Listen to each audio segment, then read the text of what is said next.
Hello and welcome to World Talks on TVP World with me, Ashim Kumar. UK Prime Minister Keir Starmer seeks a, quote, more sophisticated UK-China relationship during a visit to Beijing, while reports emerge of Trump meeting Canadian separatists. Joining us is David Dunn, Professor of International Politics, to unpack diplomacy and sovereignty risks.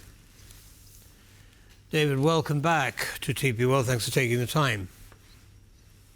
Good to be here. So what's the Prime Minister's visit to China all about? What does he mean about a more sophisticated relationship? Well, I think it's an attempt to actually draw a line on the previous tensions. There hasn't been a UK Prime Ministerial visit for 8 years, and there's an attempt here to actually recognise that you can have a closer trading and investment relationship, even if you don't see eye to eye on every other political issue. So in a sense, what he's trying to do is to have it both ways, to not go there and condemn Chinese support for Russia over Ukraine, but instead to go there and see whether there is also an opportunity for there to be an improvement in trading relations. And that's what he's achieved. They've agreed to have visa-free travel. There has been a halving of tariffs on UK whiskey exports to China and other aspects of the deal. And we hope to hear that there will be other investment opportunities that will be announced for China to actually spend money to actually help British government achieve the economic growth that it so badly needs and wants. But Chinese investment does come with strings attached, doesn't it? I mean, one thinks of the loss of intellectual property, for example. How is that going to be protected against? And that's a real challenge of dealing with China in particular, and therefore that there has to be managed in a particular way. But there is a degree to which there's also recognition that China has come a long way, and that China can offer intellectual property as part of the investment that goes on in the UK as well. China is now a leader in many advanced industrial technologies, and therefore there is an opportunity to work with them in a way that's beneficial to the UK economy. Now, there are companies who have said that they are prepared to invest in China, so going in the other direction. How secure are those companies, both in terms of the privacy of their intellectual property, but also in terms of their assets? I mean, what's the risk of them being seized unless they toe the party line? Well, I think part of the discussions that have been going on in China this week are an attempt to try and work out the terms of that engagement and the conditions of that investment and how they would operate. I think many firms are very much aware of the risks and therefore keep a lot of the intellectual property at this end rather than transferring it all there, and certainly won't be handing it over very easily to their associates in China. So they're aware of the risks, but they're also aware of the opportunities. As for the environment about assets being seized, I think there's a recognition of the parameters in which you operate in a country like China. But actually, what's interesting is the Chinese are saying that they're a force for stability in the world and they're a more predictable investment environment than, for example, trying to deal with the United States under Donald Trump. Well, speaking of the United States under Donald Trump, Professor, what's their reaction likely to be, and how does Keir Starmer square that circle? Well, what we hear from Mr. Trump is that he's critical of Keir Starmer wanting to have a closer relationship with China, and that's been met in the British press by calls of hypocrisy, because he's criticising Starmer going across to China, and of course what we have instead is that we have Trump going there in April, so he's doing exactly the same thing, trying to actually get better trading relationships with China as well. So the UK is not doing anything that the United States is doing and China's planning to do.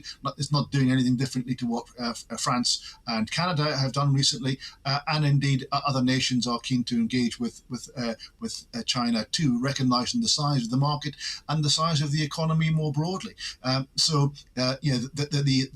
criticisms of Mr. Trump are just seen as that, and were entirely expected, and perhaps not even as severe as might have been expected, given the propensity of Mr. Trump to react in this way. Okay, now talking of Trump, or staying with President Trump, you've had American delegations talking to separatists in Canada, the province of Alberta. What's all that about? Well, Alberta is one of the richest provinces of Canada. It's where most of the oil and gas is, and when you have those instances, you have minorities that think they'll be better off by themselves. That's true of Scottish independence. It's true of the northern Italian states, who will be better off without the rest of the south of Italy, and it's true actually going back to the civil war in Yugoslavia when Croatia broke away from the rest of it, and therefore there is a minority that always will have that perspective. They've been there for 150 years. What's different this time is that they have been engaged in conversations with the United States. It's an unfriendly act as far as the Canadians are concerned. I'm sure they wouldn't react very favourably if Canada was to ask California whether they would like to join a more liberal, progressive country north of the border rather than staying with the rest of the United States. But I think it's an indication of the state of relations between the US and Canada that the Americans were prepared to do this. Now, what does Trump realistically think he'll get out of this? And is this just another negotiating ploy, like he did with Greenland? We've got to own it, and then backed off to a much more realistic agreement or situation. Do you think it's the same thing going on here? Is Trump saying to Mark Carney, well, we can break up Canada if we wanted to. Let's talk about a closer relationship in different ways? I think it's part of the pressure on Canada. He's talked about making Canada the 51st state. Why it be one state rather than 8 or 10 is another matter. But actually, it's part of that idea of having a legacy of territorial expansion. He's reproduced maps that have the Canada coloured in the colours of the American flag.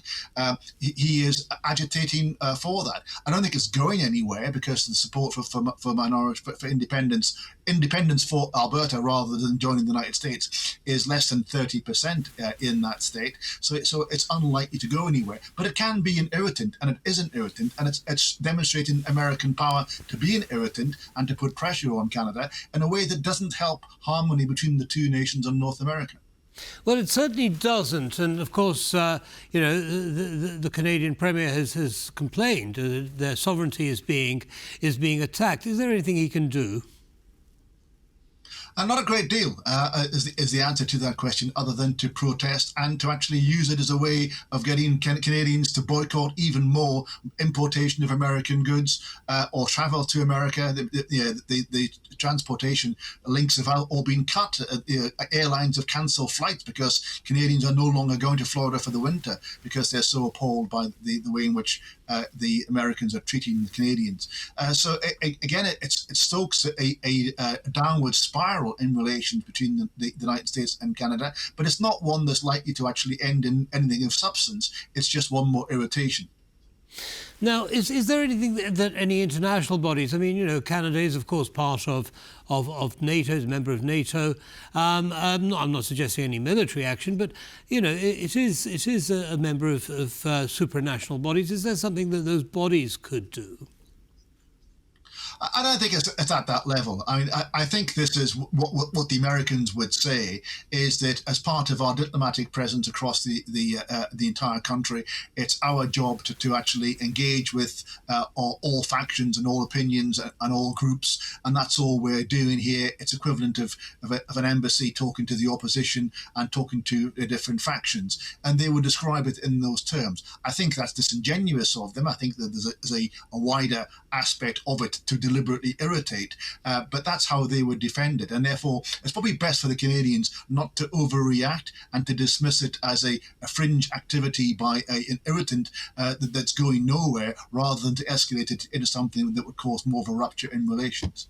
Understood. Professor David Dunn, thank you as always for sharing your analysis with our audience. Have a good evening. Always a pleasure. Thank you.